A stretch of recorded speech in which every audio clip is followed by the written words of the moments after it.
vedare tinokugamuchirai zvekare kune chimwe chirongwa pano paZim Facebook Secrets and Confessions. Tadzoka zvekare nemamwe mamessages.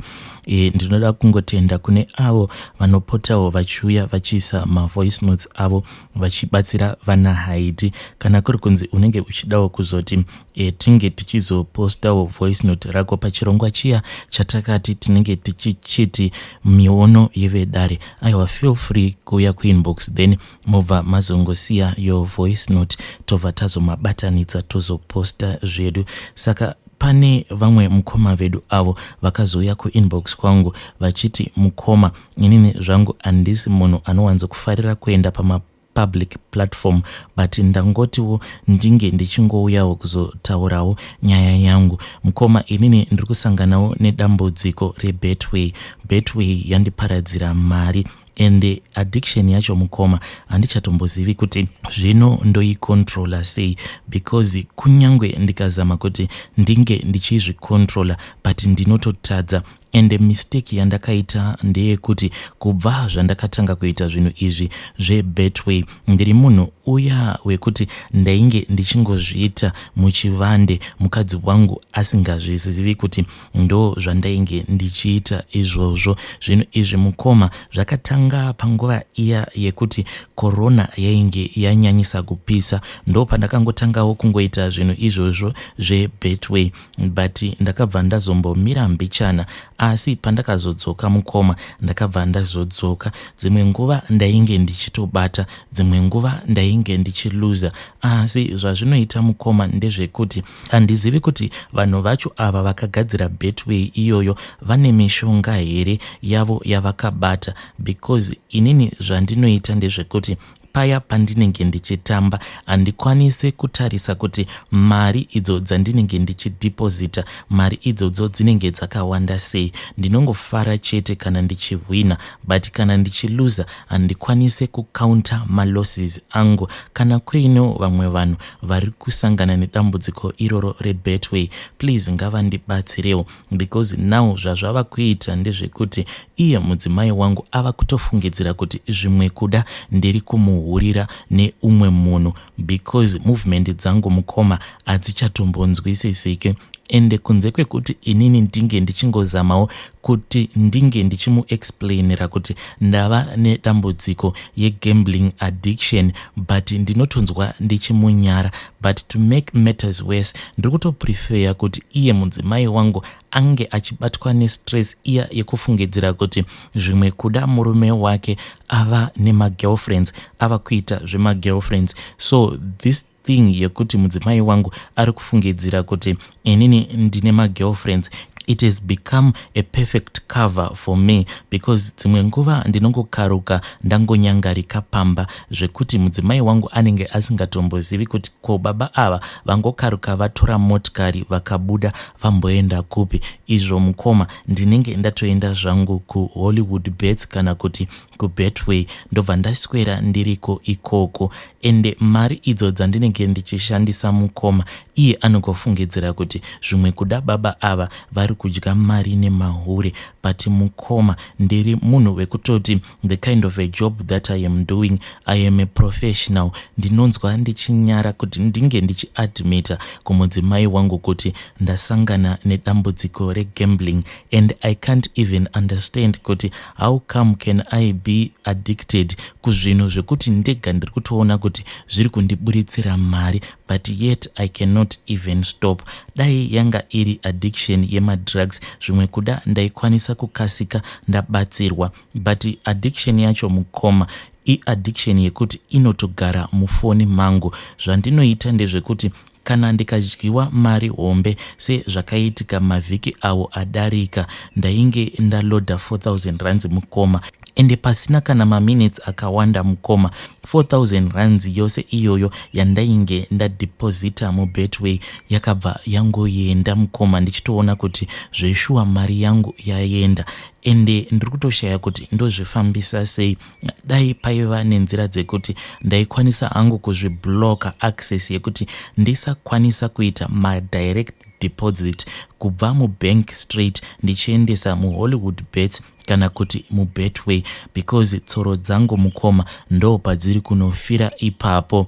I have direct access yekuti ndinge ndichiloda mari yakati one day iyo inenge iri mubank account mangu. Inini nemudzimai wangu we use separate bank accounts, saka mari dzepay dzinoti paya padzinenge dzapinda ndinobva ndazodzitransfer direct kuna vadzimai vangu. But because of this addiction mukoma, ndava kutoita ndichitotswinyidzira mari, ndobva ndanyepera mudzimai wangu kuti ndikuda kuzotenga pati yakati yemotikari kana kuti ndina nhingi wandinokwereta uyo wandiri kufanira kuti ndinge ndichizobhadhara. Zvose izvi ndinenge ndichiitira kuti ndinge ndichikwanisa kuzofidha my gambling habit.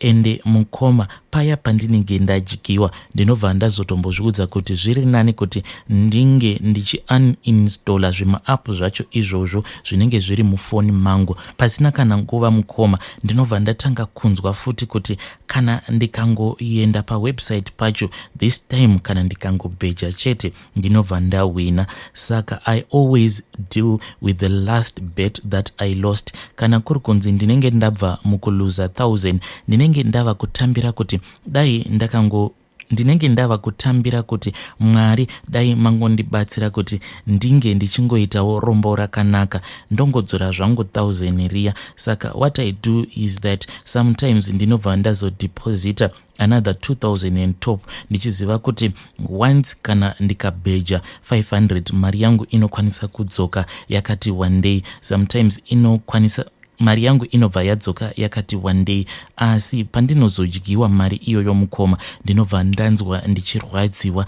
Ende kana ndikasazvibata or kuzvirimainda kuti zvinhu izvi zvandiri kuita it is nothing but addiction, kana ndikasadaro ndinotokaruka mukoma ndadeposita zvekare imwe mari. Dzimwe nguva ndinokwanisa kutotaimira paya vadzimai pavanenge vakarara ndobva ndazoba kadhi iro racho ravanoshandisa for the finances of the house, ndo randinobva ndazoshandisa kuti ndinge ndichiloda. But kana ndichiba kubva mukadhi mavo handiwanze kuba mari dzinenge dzakawanda. Sometimes ndinongoba anenge ari ma50 kana kuti ma100 rands ndobva ndazoloda zvangu muBetway. Izvi ndinozviita vachiita mamwe mabasa avo kana kuti vakarara paya, so that ndikasike ndabva ndazoclear mamessages avo. Then pavanozotarisa zvavo bank statement ndinenge ndazowana imwe plan ndobva ndazovaudza kuti ndinozokubhadharai back. But each and every day I can see kuti mukadzi wangu she is sinking deeper into depression, and iye mudzimai wangu ari kungofungidzira kuti murume wake ari kuita zvechihure, but hapana kana chihure chandiri kumboita. Betway mukoma ndiri kuona sekunge ndo iri kutondiparadzira upenyu hwangu. Ndiri kutokumbirawo any kind of advice mukoma yandinokwanisawo kupiwa. Zvimwe kuda ndinokwanisa kusunungurwa.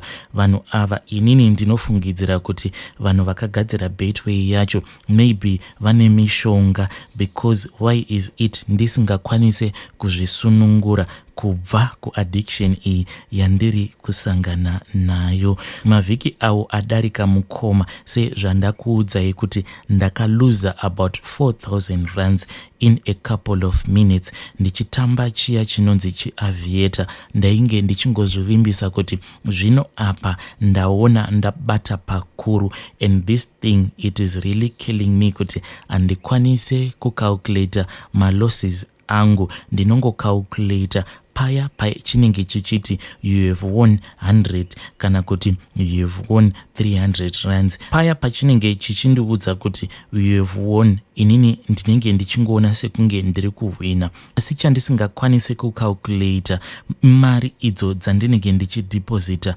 muchiBetway ichocho. Please vedare ndibatsireiwo. Hey vedare, ndo message yandakatumidzirwa ichibva kuna mukoma vedu. Hey, zvakangoma hazvo vedu we. Please ngati vabatsireiwo mucomment section. Hanzi ndine addiction yeBetway.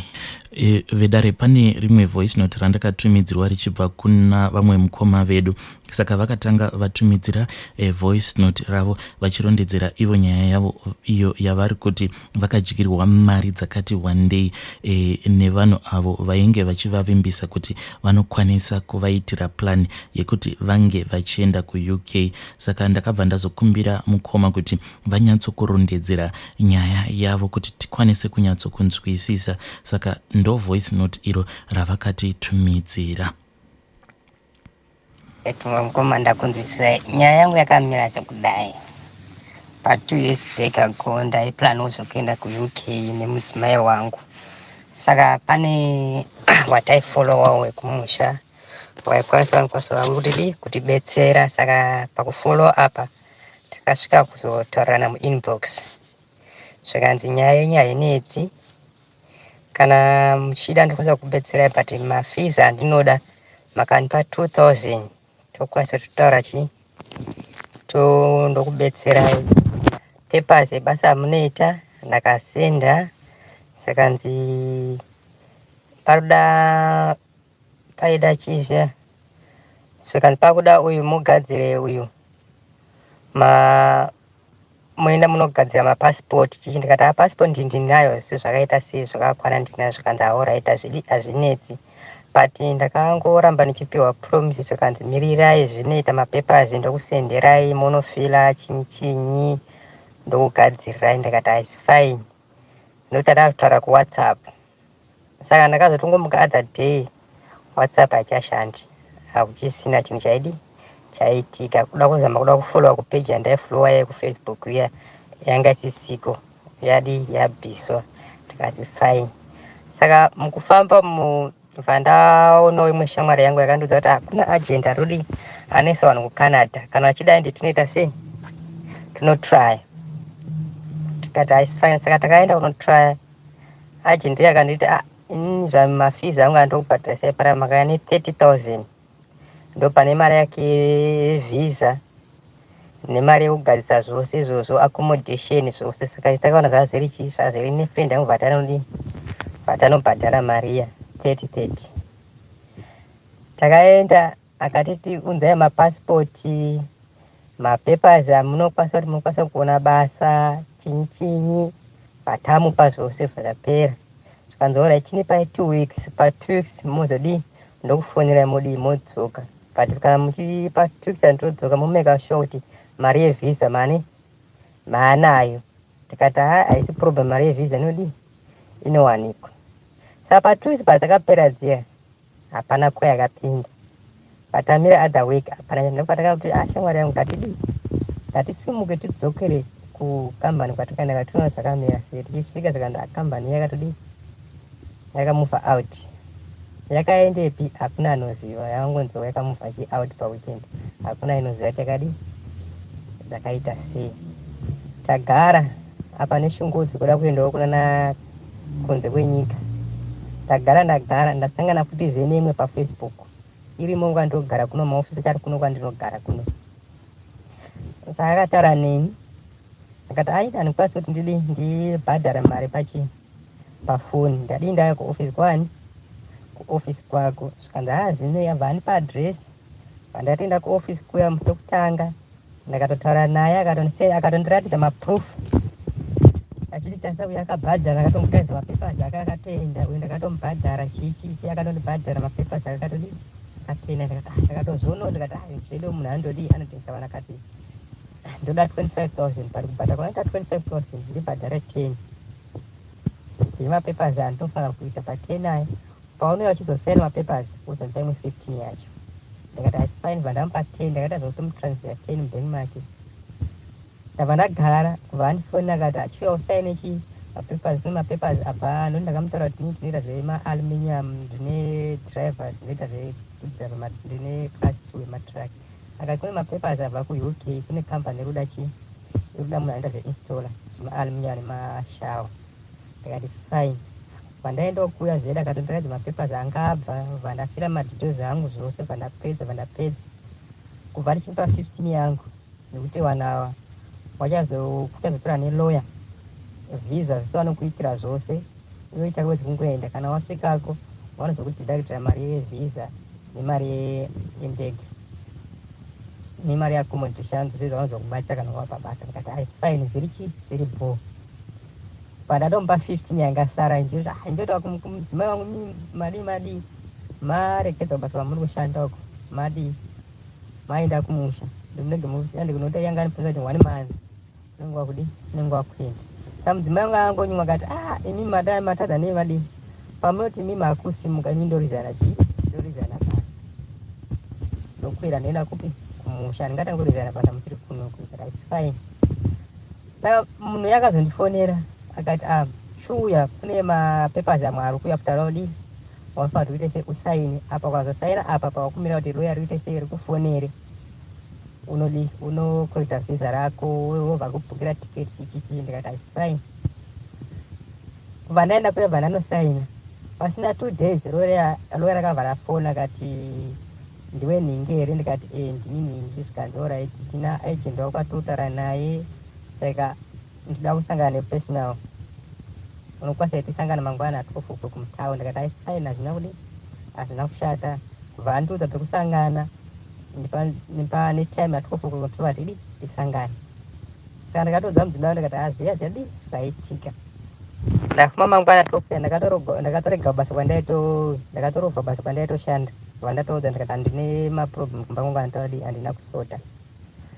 Kubva ndaenda kuya 12 uko ndichisvika panzvimbo paya ndazama kuda fona yaloya riya akandidaira akati ndipe 1 hour ndine traffic yandibata ndosvikapo 1 hour dzakakwana kuti 2 3 kuma4 ndakati time dzadi dzaenda ndingamiri kusvika time dzakadai. So vandadzokera zvangu kumba mangwana ibva ndati sezvo mangwana iri Saturday handisikaenda kubasa rega ndidzokere kukambani ipi iya. Ndichisvika kukambani iya ndibva ndaudza munhu ndikati ndomamirira zvakadi zvakaita zvikandidhondora nokudii anokuitira chii mapepers ako mandi. Zvikandidzoka mandi ndichisvika mandi pane munhu munyowani ko munhu yakadii zvikanzi munhu akatoenda kuUK hau. Zvikanzi pana paingoitozvakadii aitoshanda ndautobvunza ndikanzi akambani yedu haiti izvozvo itomboiti zvevemaagent ekugadzira mapepa ekudii but pandakatosvika papatoona munhu wanga watopa wakatotikurudzira kuti ndikati koni pandakasvika pana muchondikurudzira kuti zvikanzi hatizivo zvatakataura kubva watondichinjira. Zvikanzi akatoenda kuUK. Saka nditonatsa kuti anga itori vanonge vatori maitire avo vanhu ivavo. Zvikanzi hatina zvatinotoita hatina saka kutokumira kwangu ndaitokumbirwa zvangu kana kuti kuna vari kunze zvavo vanokwasawo kundibatsira kana ndazosvikawo zvavo ndozovabhadhira zvangu mari dzavo bheki nekuti mukomana nashe chandashandira chaiva pa3 handina kana chinobatika ndiri kunyepera iyo zvizi mumba mangu kutaura chiparo ngomanya yacho everyday handichisakwanisi kusumudza kana voice. Ndakada kusumudza voice nekuva kutokura kunzi mari asamari dzidza mari asadzada takatavaka musha ukatopera nekuti mukadzi wanga madinyo tatanga tavaka musha muzoitira zvechii. Saka ndakati ndakatanga ndaenda uko kune mari wedzoti ndozokwanisa ndiwatomusha muchii fast. Saka hangu macho taura izvozvizvi mumba manga musina fara everyday chatoo chituko everyday chango chituko everyday hakuna nyaya dzatinotaura dzichafadzawo semurume nemukadzi. Apa mukadzi akataura kuti handichakutembi maitira kwarudi vari kuita. Saka ndaindokumbirwa kuti kuna vanonga vari kunze vanokwanisa kundibetserawo kana ndaenda vanga ndakaenda kuUK kana kuti Canada. Kana ndasvika ikoko zvangu ndovabhadhira zvangu mari dzani ndigadzira mapepa but zvangu iri nyaya yemari yetiketi nendege zvangu iyo ndikwanisa kuitsvaga ndoiwana but pandoda kuti munhu angakwanisa kundigadzira zvangu mapepa kwandiri ndizosvikewo zvangu ndo pane nyaya yangu kana muchikwanisa kundibetsera mukomana. Hei vedare ndo voice note randakatumidzirwa richibva kuna mukoma vedu. Zvakangooma hazvo veduwe kana kuri kunzi munenge makambosanganawo nenyaya yakaita sekudai so kuti muchidawo kuenda kuna naUK makabva madyirwa mari, please uyaiwo kuinbox then mobva mangoisa audio kana kuti munoita zvekunyora tobva tazoposta nekuti zvinokwanisa kutobatsirawo vamwe veruzhinji. And please ndanga ndichikumbirawo kuti kune avo vanokwanisa kuuyawo vachiisawo mavoice notes avo so that sezvo ava mukoma vedu vari kuti ivo marriage yavo inenge yava kutoita kunge inosheka because amai guru vanogara vachingotaura mashoko iwawo ekuti wakatambisa mari iyo yatainge tichifanira kuti tinge tichivaka nayo. Kune avo vanenge vachikwanisawo kuuya kuzoisa mavoice notes so that mukoma vedu vanokwanisa kuzosvitsawo mavoice notes iwawo kuna amai guru. Please uyaiwo kuinbox so that we can just offer a little bit of support kuna mukoma vedu ava, because depression ndo inenge yakatovabata nekuda kwemari idzi dzavakaluza. So please feel free kuuya kuinbox kwangu.